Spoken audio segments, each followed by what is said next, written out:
It is a foggy morning as you look outside our Syntex Roof Systems camera at the Killeen Regional Airport. Notice how the wind is dead, and we are seeing that fog really blocking the view here this morning.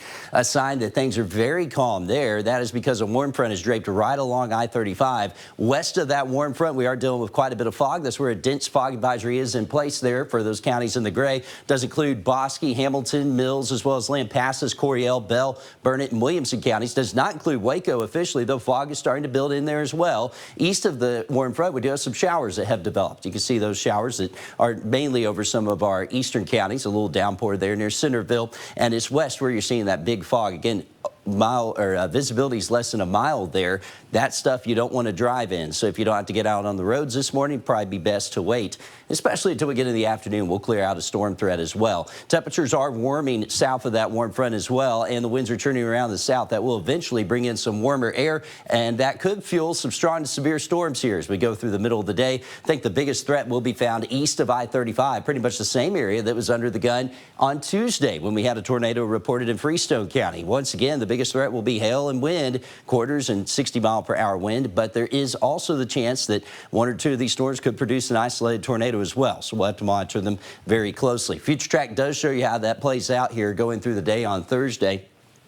Again, we'll have the potential for thunderstorms to develop probably after 9 o'clock is when we'll see the best chance of that. What we'll watch for are those storms to develop closer to 35 then move east. As they move east, they'll encounter that warmer, more unstable air. Notice how temperatures are in the upper 60s across the Brazos Valley versus 50s back here towards Waco. That's where we'll have that threat for the stronger, more severe storms. Although I think the bigger threat will actually be found down in the Houston metro area. We'll monitor that here as we go through the early afternoon. Then a cold front pulls through and things will be quiet heading into the nighttime hours. This front does not have a huge punch with it. It'll cool us off for the morning. We'll wake up with 40s, but by afternoon, thanks to southwesterly winds behind this front, because it's not a really strong one, we'll actually see temperatures get into the 70s. I think these numbers you're seeing on the board are a little too strong, but not out of the question. We could see mid-70s start to build in. That kind of trend will continue on into early next week. Eastern counties, you could pick up another ½ inch to an inch out of rainfall.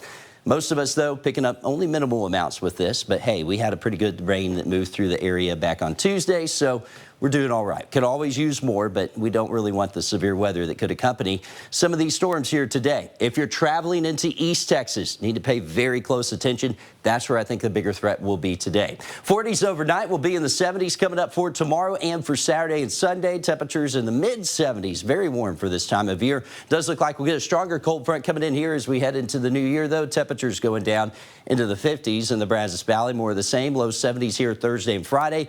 Looks like we could be getting the mid to upper 70s for the weekend.